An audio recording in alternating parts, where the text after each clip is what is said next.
To discuss building a tech future young people deserve, please welcome Julie Scelfo, Ava Smithing, Saheb Gulati, and Joann Bogard in conversation with Dan Porterfield.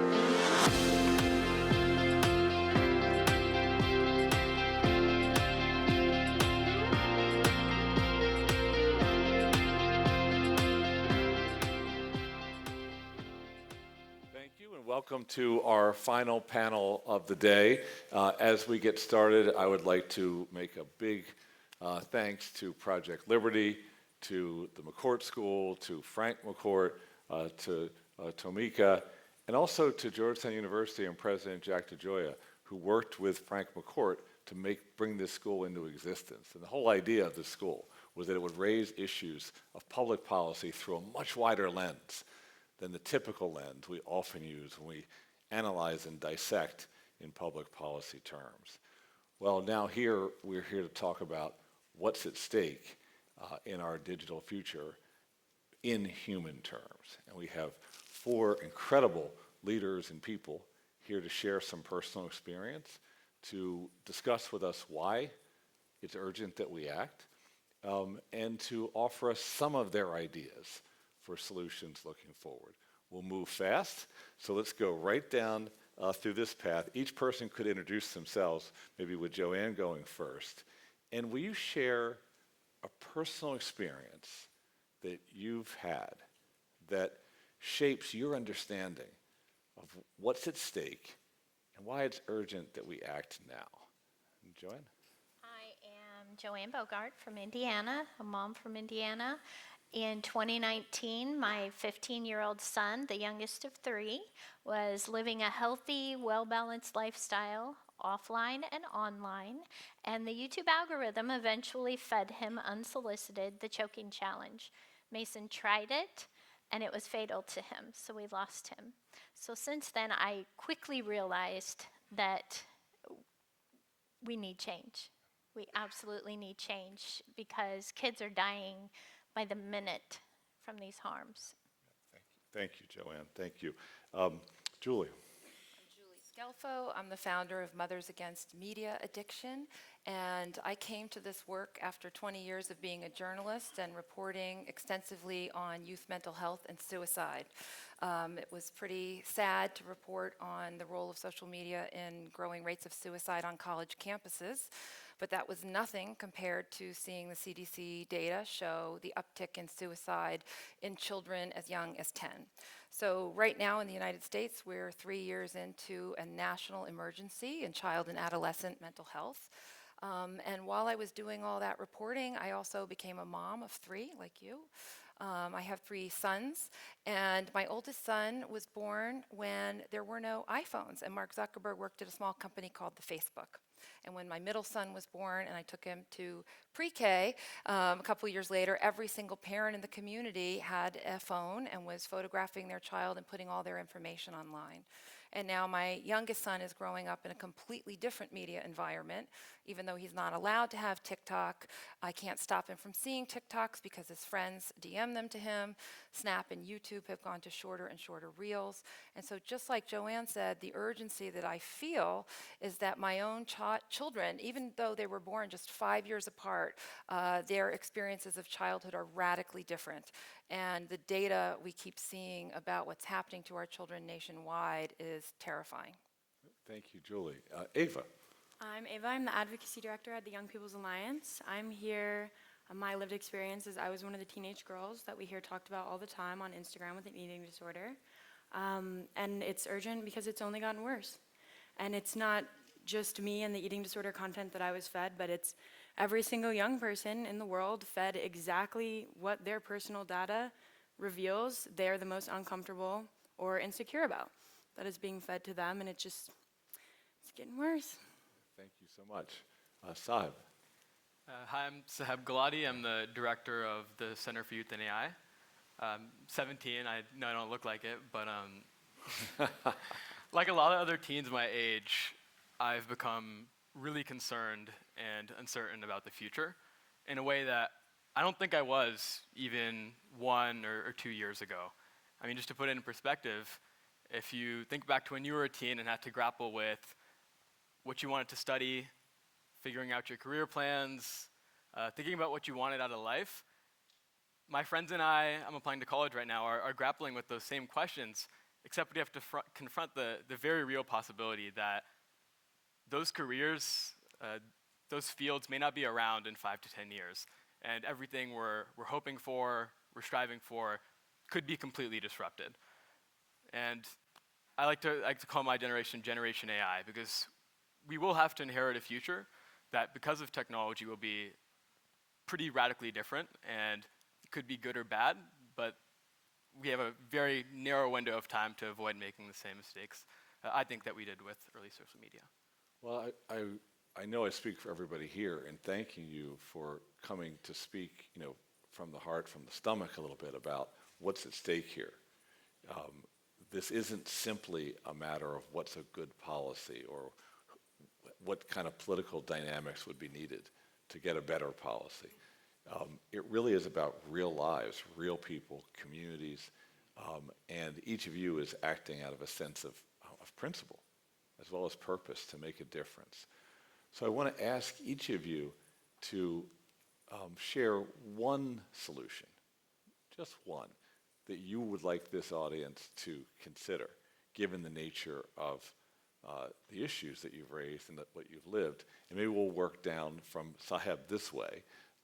So for you, is there something, a kind of action you'd like to see people in this room and other places take? I mean, absolutely. I think it's hard to choose one, but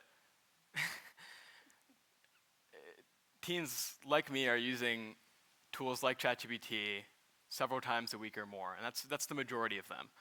But what I think is the most problematic is that only after products like that are released do we start to have conversations about what their implications are for young people, and it's too late. I think looking at child sexual abuse material, deepfakes, the cat is out of the bag with that now that these models have been open sourced. But we do need more proactive safeguards and to place liability on developers to stop that from continuing to happen.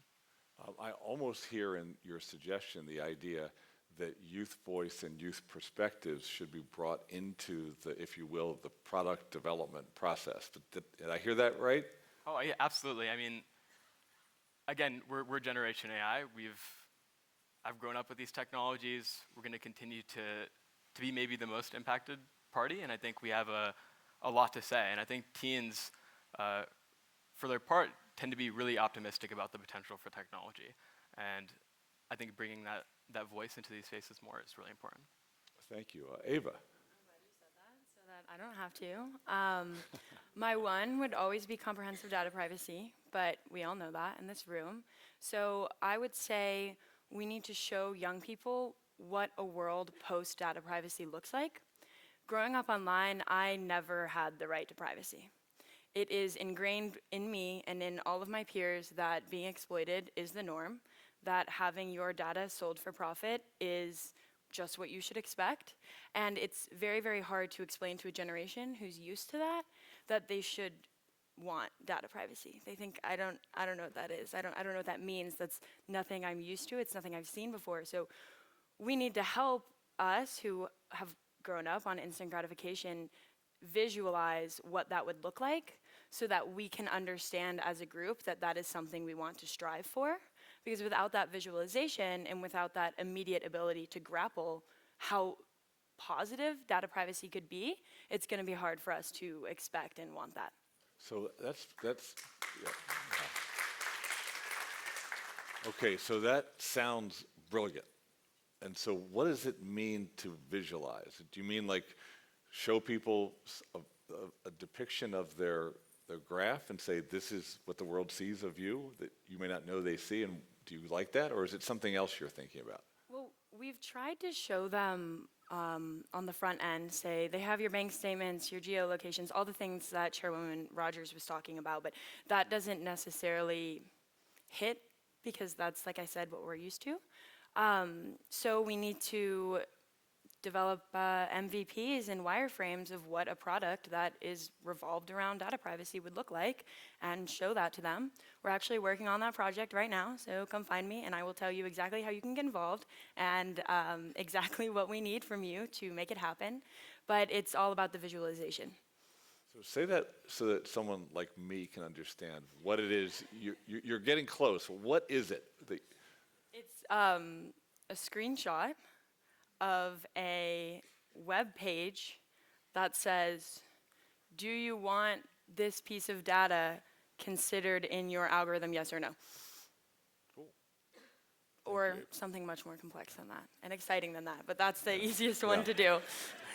By the way, do you think when there's all those privacy documents you get when you get an app, does anybody your age read those things? No. Do you think? No, of course not. No, my favorite thing to do is to watch my little brothers, and they would be mortified if I was saying this, but watch them open the TikTok app and just without, like, they're talking to me, no, no, no, no, no, no, no, or Yeah. yes, yes, yes, yes, yes, yes, yes. They don't pay attention to it at all. Of course they don't. Okay, Julie. I can't give just one solution, but I will say I think it has to be a combination of policy and education. So for example, the Kids Online Safety Act right now, we've heard already today, it passed 91-3 in the Senate.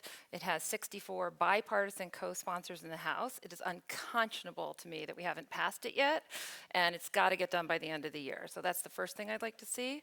And the second thing I'd like to see, you can applaud for it because it's so important. We have to have safety by design. We make sure all of our other consumer products are safe, our cars are safe, our food supply is safe. We have to make sure that online products are safe. The second thing I would love to see is a massive infusion of cash from the philanthropic sector and from the government in public education. Right now in the United States, the reading and math scores for our children last year and the lowest performing 13-year-olds were at the lowest levels we've seen since we started measuring in 1971. And I don't think it's a surprise that academic performance is going down because we've replaced so many of the mechanisms that we know contribute to literacy with screens. And so unless we bring back public education campaigns like To Read, like Schoolhouse Rocks, giving people the tools they need to learn how to develop in a healthy way, giving parents the information they need about raising their kids in ways that we know are conducive to healthy emotional, social, and academic development, I think we're not going to have a healthy population. Yeah, thank you. Before I go to Joann, back here for a second. So do you think that younger people, your ages, could be a part of media literacy education in a way that would be empowering to them, or is that too didactic? Not at all, I don't think. I think I said teens are optimists, and maybe I should amend that because while I love using ChatGPT, my friends love using ChatGPT, when you zoom out, I think the right framing is more of cautious optimism, where teens are thinking about the risks of these systems, both broadly and in their own lives. So once again, I think as digital natives, they absolutely have a seat at the table, and they're itching to get involved. I mean, we ran a survey of young people around the country. We asked them anonymously an open question, and we got an outpouring of responses from all these teens talking about, I don't know if I'm gonna have a job when I enter the workforce. I can't tell if something is real or fake anymore. So I think they absolutely are concerned about these issues and can and should be a productive part of the solution. Thank you, Ava. I would say, if you haven't realized already, people under the age of 25 speak a completely different language. And if you're not creating this digital literacy in that language, it's going to go over the head. We need to create these programs as young people so that they can be digestible and understandable by young people. Cool, thank you. Okay, Joann, something you would like to see happen. Well, and like Julie said, you can't pick one thing because I don't think any one thing is going to solve this problem. So obviously education in schools, education for parents, legislation, whether it's state to get that education in there, federal like COSA, all of those things, I think it's going to take a combination of those. And everyone plays a role. Parents play a role, legislators play a role, educators play a role. We all do. And I think the one thing to add to that would be we know that the algorithms are monetized. So maybe adding the piece to that, that advertisers who supply that money could maybe choose what they want to advertise for. So if it's next to a drug ad or something that they are not comfortable with, they don't have to advertise. It's not just randomly placed. So you have been so brave in dealing with loss and then trying to help others bear witness to that loss so that they don't have that in their lives. One way is by your Mason's Message, which I understand is a site on Facebook that gives practical advice to people. Would you tell this group about what that is? And I love this idea that everybody acting in our own personal capacity, besides everything else that needs to get done by businesses and by legislators, that just as individual humans, we can make a difference. I do. I think, and Mason's Message is simply everyone coming together, everyone playing a role, everyone playing a part. So if you see something that you don't agree with, that isn't right, that's harming a child, that's not healthy for a child, say something, do something, stand up for that. That's Mason's Message, basically, is just making sure that you have a voice, use it. And you're using a platform that, of course, has been responsible Pretty for all kinds of controversial, problems. isn't it?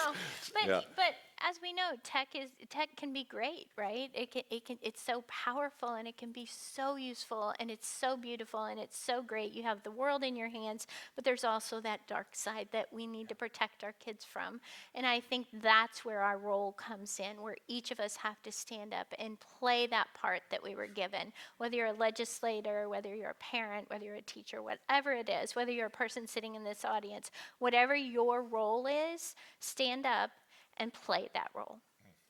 Thank you. Wow.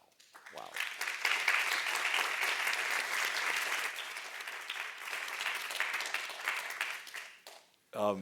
It was clearly a work of organizational genius to end the panel here. Clearly, the makers of this moment here, they did something great for everyone to take away your stories and your examples. So I want to ask you each, and maybe we'll start with Julie and work that way. No, let's go this way. Let's end with the youth. There's a lot of reason not to be hopeful in this space because of the power of money and the power of special interests, and not to mention the power of other global actors. But each of you has chosen with your deeds to act, and so that must imply hope. Where do you find hope? You want me to go first? Yeah. So there is nothing more powerful in this world than a parent's love for their child. And so no matter how much money the tech lobby spends, I know that parents will stand up for their kids. And when I launched Mothers Against Media Addiction earlier this year, we are setting up chapters in individual communities, and we had hoped to be in 6 different states by the end of the year. As of yesterday, I think we're in 17 states. And so many parents want to join this movement that we can barely keep up with demand. So what gives me hope is that parents are finally fed up and they've said enough is enough. It's fine to make profit, but to do it on the backs of children is unacceptable. So I'm inspired by all the parents who have come together. I'm inspired by the work that so many groups are doing together to encourage legislators to take action. And I'm also inspired by the number of people from the tech industry who have been coming to Mama events, because so many people who are entrepreneurs and well-established founders of major tech organizations see the harms themselves, and they don't want that for their kids. So that inspires me. You know, one thing that I'm reminded is the echo of Mothers Against Drunk Driving, and you clearly have a pattern that you are helping to replicate. That MAD was very successful in changing law, and thank you for. Well, they were successful at changing law and in changing the culture, And the way we behavior. thought about it. Yeah. So they certainly were our inspiration. Joann? I think what inspires me is just seeing these events, seeing where people are coming together, that people aren't just sitting back waiting for something to happen. People are standing up. They are doing what needs to be done. They're coming together. You have all these brilliant minds in one room, and they're collaborating and they're brainstorming. How can we do age verification? How can we protect kids online as a whole? And I think just seeing that and seeing the sheer number of people that come together to try and fix this problem, it really gives me hope that it's going to happen soon, sooner than later. Thank you. Thank you for giving us your experiences to inspire us to do what we can in our lives. Saheb?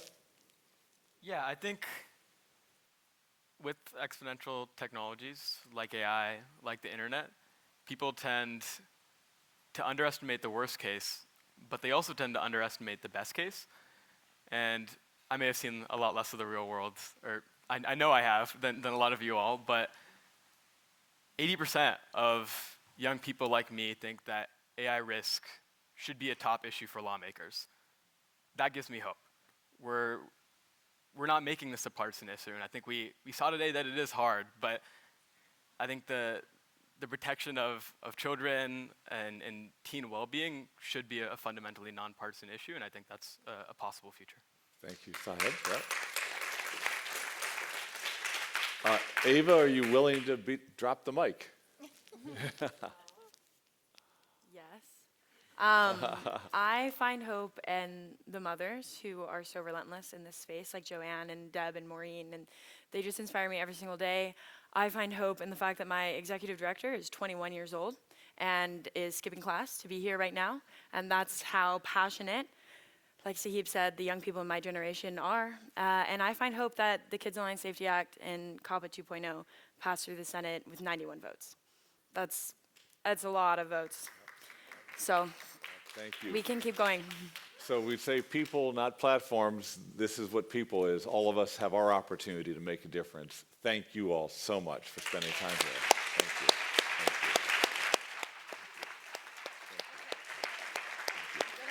Thank you. Thank you. Now I think as our final moment, Tamika is going to come back to the mic and set the stage for tonight and tomorrow. Thank you, Dan, for the extraordinary job, as always. When I'm in your presence, I know we are in the presence of a national treasure. And thanks to all of you. We have, I think, recognized many, many times over the course of these conversations how fortunate we are to have so many people who care so much about getting this right, about building a better blueprint for our digital future. As a small gesture of our gratitude, we want to invite you to join us up on the 9th floor, where we will have a reception. Members of the Project Liberty team are standing by outside of this room to help you get there. And following that, those of you who have RSVP'd for our dinner tonight will be able to get on shuttles that will be departing from outside the main entrance of this building. They will be running from 5 to 6:30 p.m. over to the Intercontinental. And the onion dinner is going to be very, very memorable. Please make sure that you are in the room by 7 p.m. If not, we will see you tomorrow at the Intercontinental for breakfast at 8 before we kick off on the main stage at 9 a.m. I will see you upstairs. Thank you.